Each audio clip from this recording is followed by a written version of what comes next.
Hello and welcome. Today we shine a light on one of the darkest humanitarian crises of our time. In Gaza, the situation has spiraled into catastrophe.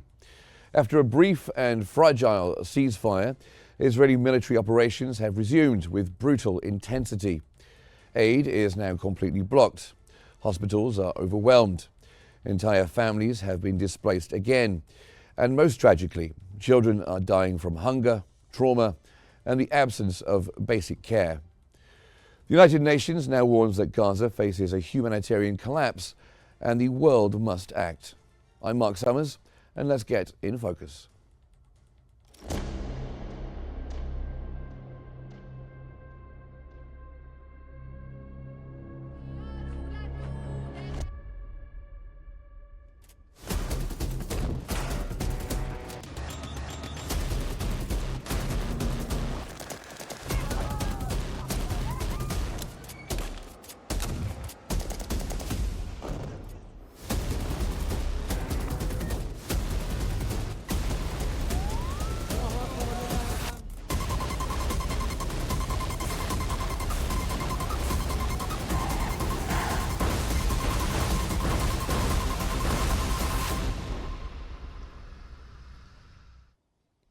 At 2:30 a.m. on March 18th, during the holy month of Ramadan, Israel launched Operation Might and Sword, ending the ceasefire in place since January.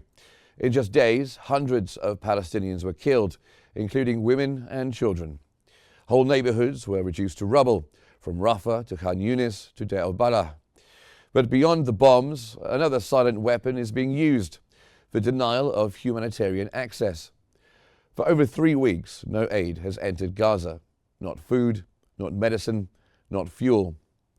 According to UNRWA, over 1 million people are now at risk of losing food rations in March alone. Bakeries are shutting down. Clean water is disappearing. Hospitals have no power, no supplies, and no rest. And most distressing of all, children are paying the highest price. According to the Health Ministry in Gaza, over 200 children have been killed since the resumption of hostilities on March 18th. And since the war began in October 2023, more than 15,000 children have lost their lives. That number is staggering, and it's not just a toll, it's a trauma that will echo for generations. On March 9th, a direct order cut off electricity to Gaza, leaving the UNICEF-supported desalination plant in the south running at just 13% capacity. That means tens of thousands are now without clean drinking water. Even children's health, so fragile after months of war, has hit a terrifying new low. Children suffering from malnutrition can't survive without 5 to 6 weeks of stable nutritional care. That care is now impossible to deliver. This is not just a humanitarian emergency, it is a test of global conscience.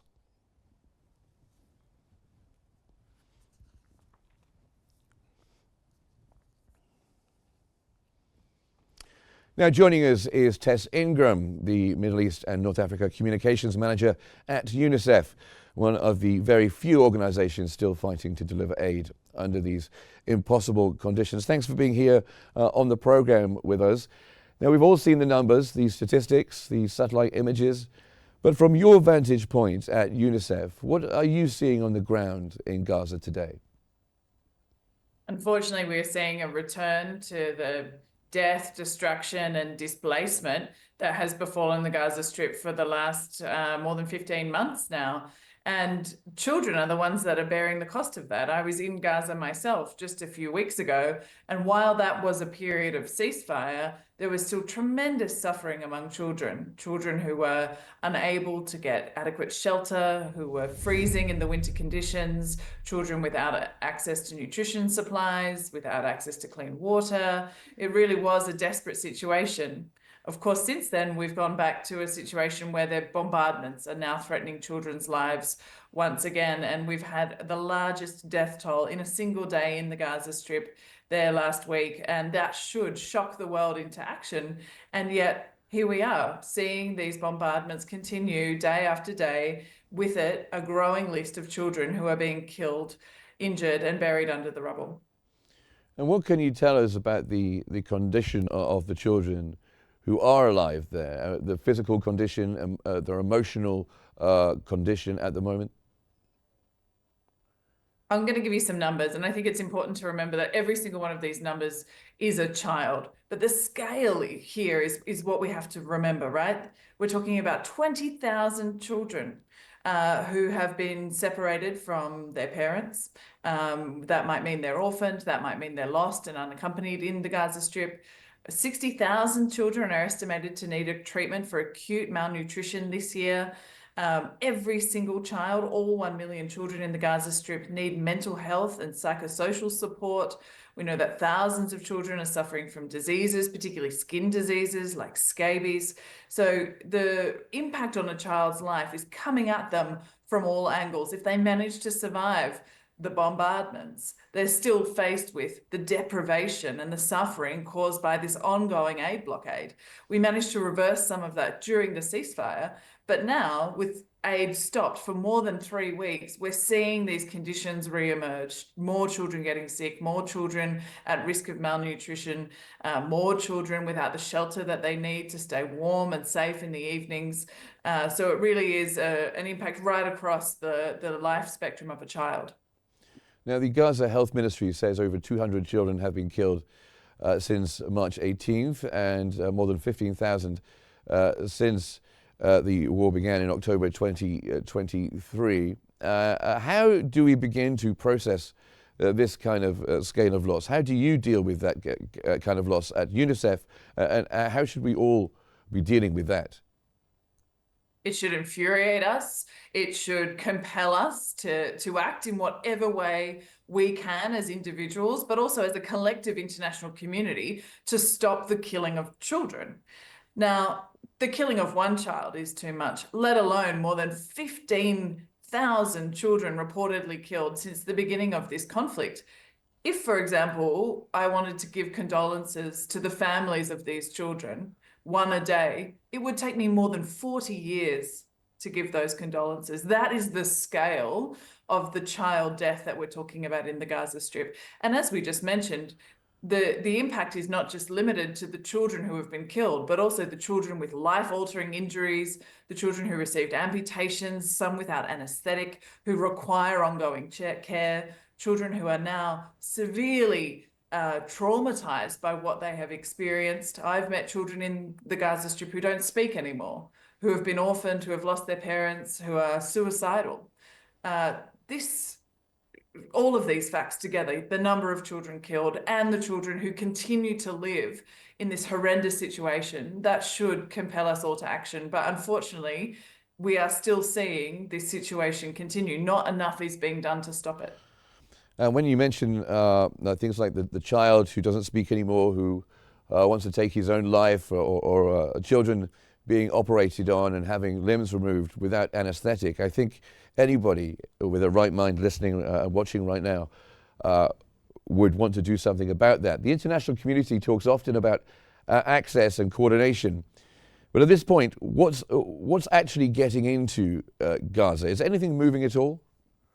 Nothing is coming in, and nothing has come in for 3 weeks. This is the longest period of time since October 2023 when nothing has entered the Gaza Strip.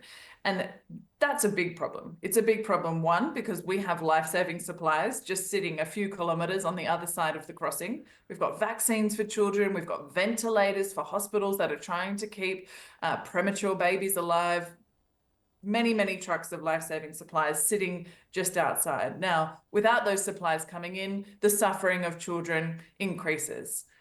It also means that the services that we are trying to deliver in the Gaza Strip will be impacted. We cannot continue to provide treatment for malnourished children if we do not get those treatments in. So at the moment, we're still managing to run through what remaining stocks we have left, but they are getting less and less by the day. So it's critical that those supplies come in, not only so that we can deliver them, but also that we can keep the services that we operate going.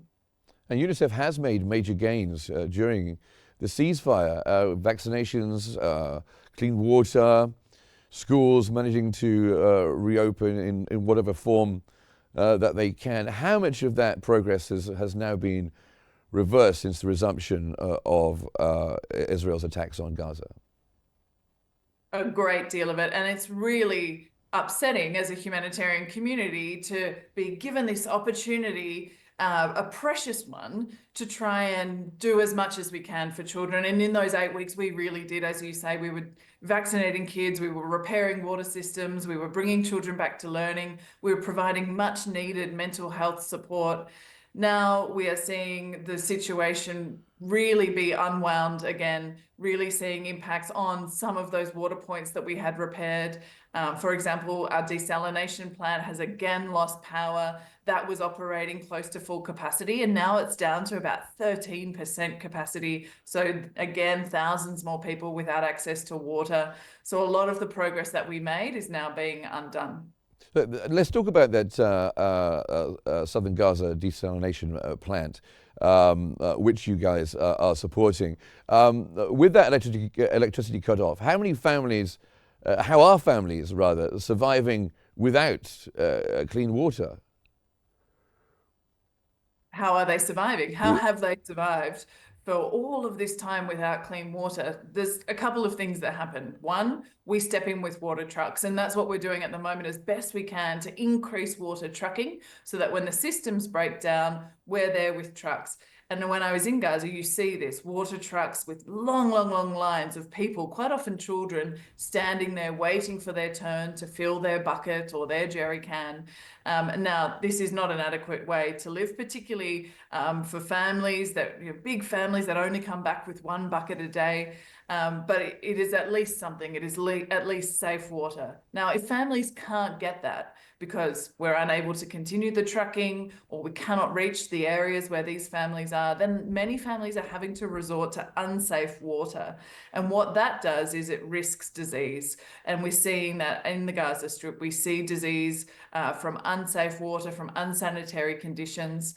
We also, of course, we've got a large buildup of waste that hasn't been able to move. We've got leaks to sanitation systems. So, of course, there's sewage running through places where children are playing. And all of this poses a really serious risk to the health of children, particularly young children. And hospitals are, of course, collapsing. Supplies are gone. Doctors are completely exhausted. How close are we to a total collapse of Gaza's health system? We've seen more than 600 attacks on the health system, according to WHO, since October 2023. And these hospitals are phenomenal. Their resilience, they continue to rebuild and then face a setback, rebuild and then face a setback. But doctors continue to work. It's hard to say how close we are to that ultimate collapse because, again, we continue to try and provide these services. We continue to try and rebuild wherever we can alongside our amazing partners and health workers, the Palestinians who are working day in, day out in the Gaza Strip to continue to save children's lives.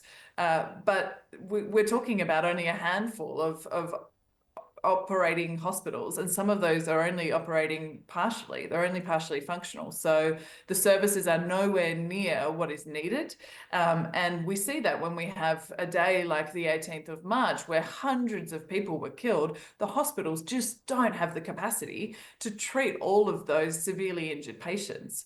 We as UNICEF and the rest of the UN community have been calling for an increase in the number of medical evacuations to make sure that people who need care that they cannot receive in the Gaza Strip get that care and that their lives are saved. But again, since aid has stopped entering the Gaza Strip, people have also stopped leaving for that medical care, and we are not seeing enough medical evacuations through the Rafah crossing and only a very small handful through Kerem Shalom. So again, that has to increase to save children's lives. And you've told us about the widespread child malnutrition. How critical a level is the situation at the moment? It gets more critical with every day that families are not able to access food. And they can't access food because aid is not getting in, but also because commercial goods aren't getting in. So during the ceasefire, we saw markets be replenished. And as somebody who's been to Gaza several times during this war, that was one of the things that I found most heartening, was to drive down the streets and see eggplants for sale and eggs for sale. Now those materials are disappearing and the prices of them are going up dramatically. I've been speaking to friends and colleagues in Gaza who've told me that the prices of things have more than quadrupled in recent weeks. That means families can't afford food, they can't access food. Their children will go back to a situation where they're having to resort to a really limited diet, or in some cases, non-human foods. Children were eating fodder for livestock in order to survive. And that is when we see rates of malnutrition increase.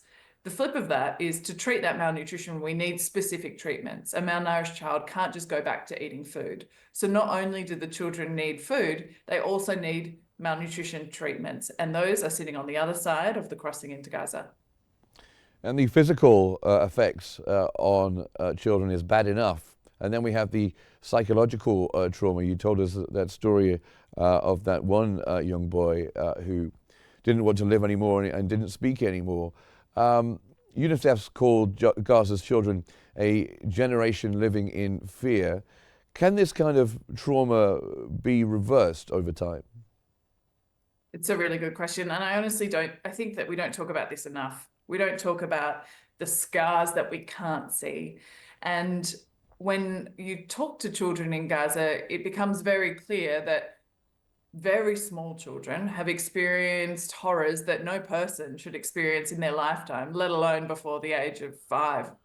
I sat in groups where children were receiving kind of group mental health and psychosocial support. And one of the activities that they were doing is to draw something that had made them sad and talk about why it made them sad.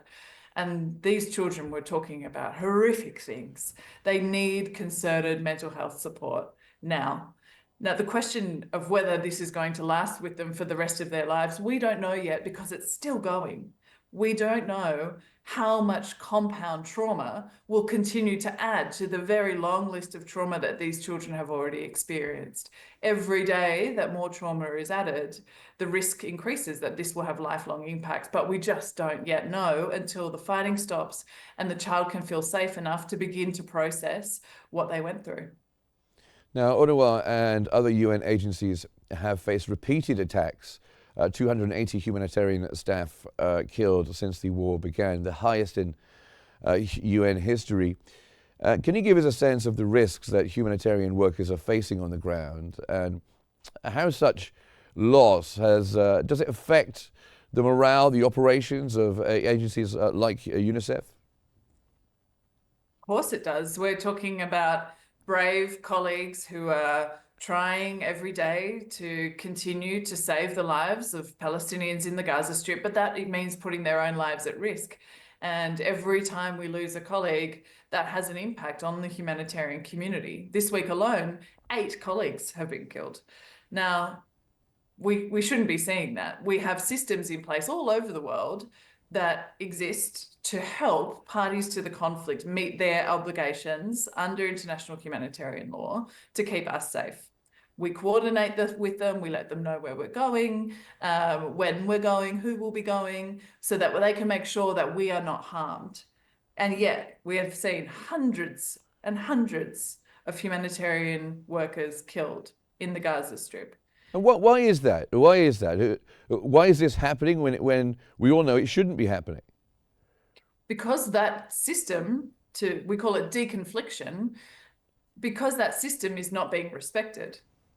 Because despite us coordinating, despite us letting our whereabouts be known, our time of movement be known, we're still seeing attacks like the one that occurred was it last week or the week before, on the United Nations Operations Guest House? 5 colleagues seriously injured, 1 colleague killed. That premises was known, it was marked, and it was deconflicted. So that system is not being respected, and there is no reason why it shouldn't be, because that system works in other countries around the world. And what about the international community's reaction to these kind of incidents? Do you think these words are strong enough? I think that the international community should not only react to these incidences, but to the tens of thousands of deaths in the Gaza Strip since October 2023. It needs to provide a comprehensive response, not just to the deaths of international humanitarian workers, but all of the people who have been killed. We need to see more concerted action for a ceasefire, for the release of the hostages, and for a lasting peace process. Now, until that happens, humanitarian workers are not going anywhere. UNICEF are staying on the ground. We still have dozens of staff delivering for children, and we will continue to do so. But every day that we do so in serious danger, like the people that we serve. Now, just staying with what you do for a moment, the UN Secretary General has announced a 30% reduction in international staff in Gaza, with reports indicating that many of those being withdrawn are essential personnel, like from UNICEF, the WFP, the World Food Programme, of course, and the WHO. How will this affect UNICEF's capacity to operate on the ground? And what does it mean for frontline services like the food distribution and vaccination campaigns and emergency healthcare?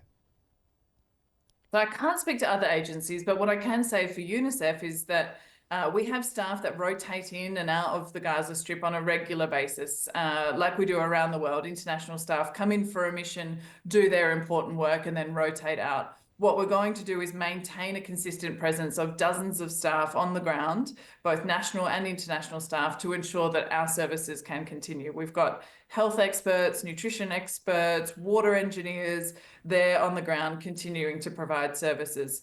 But of course, our operations are impacted by the lack of aid that can come in, restrictions on our movement from north to south, the danger that we face. So there are many factors here that make the job very difficult, but the reasons to persist are more. And with the talks stalled at the moment and the conditions getting worse day by day, what are your most urgent needs from the global community right now?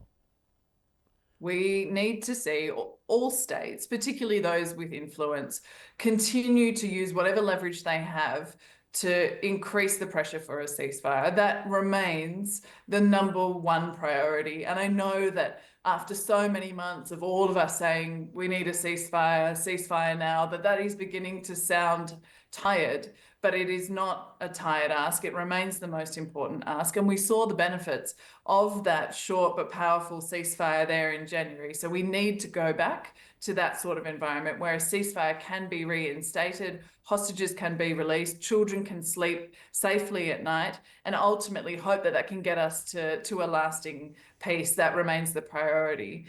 Failing that, though, we need international communities to continue to support humanitarian aid agencies like UNICEF. There are global funding cuts that threaten our operations in a time where we're seeing an increasing number of crises around the world. So it's essential that people continue to support this important work to keep children in the Gaza Strip, in Syria, in Sudan, alive. Now, many say the world has failed Gaza, pointing to the UN Security Council's inability to enforce a ceasefire or protect civilians. Does UNICEF feel abandoned by the global system, which is meant to support it? We're a UN humanitarian aid agency, and regardless, we will continue to do our work. Those sorts of decisions are kind of happen in a hall in the United Nations, as you say, in the Security Council, where it is incumbent upon the member states that sit in those halls to take their responsibilities to protect children. And that is what we ask them to do, is to continue to keep children front of mind and our work front of mind so that we can do the job that we're mandated to do by that Security Council. And finally, if you could speak directly to the leaders of the world, the people who have the power to have Gaza reopened to aid, what would you say to them? I would say to them that they need to speak to the children of Gaza, because once you hear from the children of Gaza, and remember that every second person in Gaza is a child, every second person, you hear from these children, it becomes simple. It becomes an obvious choice that we must stop killing children, we must stop injuring children, and we must provide them with the basics, very basics at a minimum that they need to survive. They need food, they need water, they need shelter, they need medicine. And when you talk to these children, there is no other answer. It becomes incredibly clear that that is the only right thing to do. Well, Tess Ingram, thank you very much for joining us here on Q News, and thank you for your tireless work on behalf of Gaza's children. We appreciate you. Thank you very much. In a time when headlines move fast and attention spans grow short, this is a crisis we cannot afford to look away from. Gaza's children are not collateral. They are not political pawns. They are lives, millions of them, and they are running out of time. We'll continue to follow this story, and we will continue to ask the world to care. Until next time, thanks for watching.